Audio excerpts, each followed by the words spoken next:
Selamat berjumpa kembali. Assalamualaikum warahmatullahi wabarakatuh. Kali ini kita membicarakan tentang penyakit GERD, Gastroesophageal Reflux Disease, atau bahasa Indonesianya penyakit reflux gastroesophagus. Apakah penyakit GERD itu? Penyakit GERD adalah penyakit yang sebabkan asam lambungnya masuk ke dalam saluran nafas atau naik ke atas. Pada keadaan normal, asam lambung itu tidak naik ke atas, dia tetap ada di lambung. Seperti namanya, asam lambung itu sangat asam. Jadi kalau ada keadaan yang menyebabkan asam lambung itu naik ke atas, dia akan menimbulkan beberapa gejala.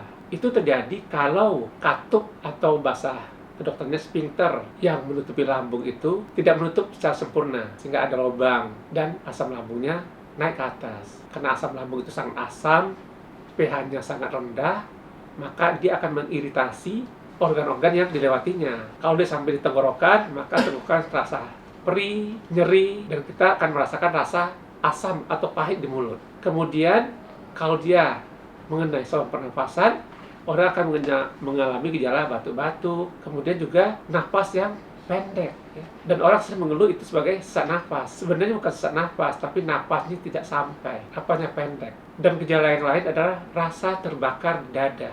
Bahasa Inggrisnya disebut sebagai heartburn. Nah, kadang-kadang banyak orang tidak merasakan rasa terbakar di dada, tapi merasakan rasa nyeri. Itu nyeri di ulu hati. Kadang-kadang juga bisa nyeri di dada, baik yang kanan maupun yang kiri. Kadang-kadang juga nyeri di punggung. Itulah antara lain gejala-gejala dari GERD. Dan gejala ini biasanya timbul kalau dia makan sesuatu.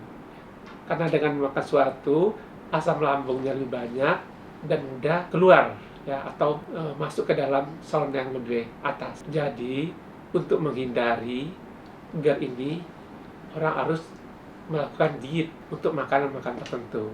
Jadi pertama, kita harus mendiagnosis dulu apakah benar orang itu mengalami atau menderita GERD. Saya ulangi, keluhannya tadi ada rasa tidak enak di lambung, rasa terbakar di dada, atau nyeri di ulu hati, nyeri dada, bisa juga nyeri punggung, kemudian mulutnya terasa asam dan pahit, atau rasa tawar, kemudian bisa batuk-batuk, dan juga sering nafasnya pendek atau tidak sampai. Untuk lebih pastinya, biasanya kita melakukan pemeriksaan namanya endoskopi, dilihat apakah benar sphincter yang menutupi lambung itu terbuka sehingga asam lambungnya bisa naik ke atas. Atau kadang-kadang kita juga bisa melihat pakai pemeriksaan dengan kertas lakmus untuk melihat apakah betul cairan itu terlalu asam.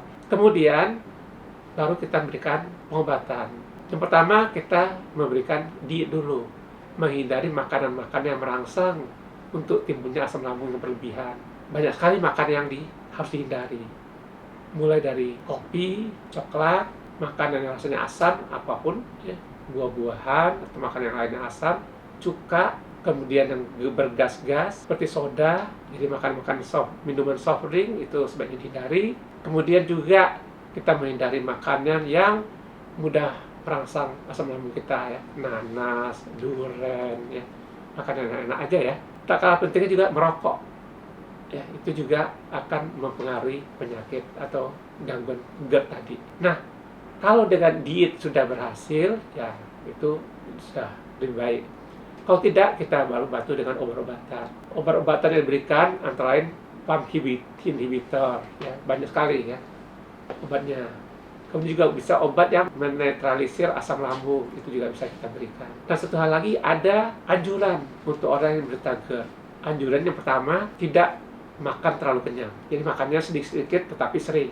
Biasanya makannya 4-5 kali sehari, tapi porsinya kecil. Kemudian jangan makan sebelum tidur. Jadi kita menganjurkan minimal terakhir makan itu 2 atau 3 jam sebelum tidur. Kemudian menghindari juga hal-hal yang menyebabkan lambung kita tertekan, sehingga dengan demikian memudahkan untuk asam lambungnya naik ke atas. Mudah-mudahan pengetahuan ini bermanfaat, karena penyakit GERD ini sangat banyak dialami orang, terutama orang-orang dengan stres, dengan pekerjaan, orang-orang dengan diet yang tidak bagus, dan biasanya sering dialami oleh perempuan muda. Itu saja dari saya, terima kasih. Assalamualaikum warahmatullahi wabarakatuh.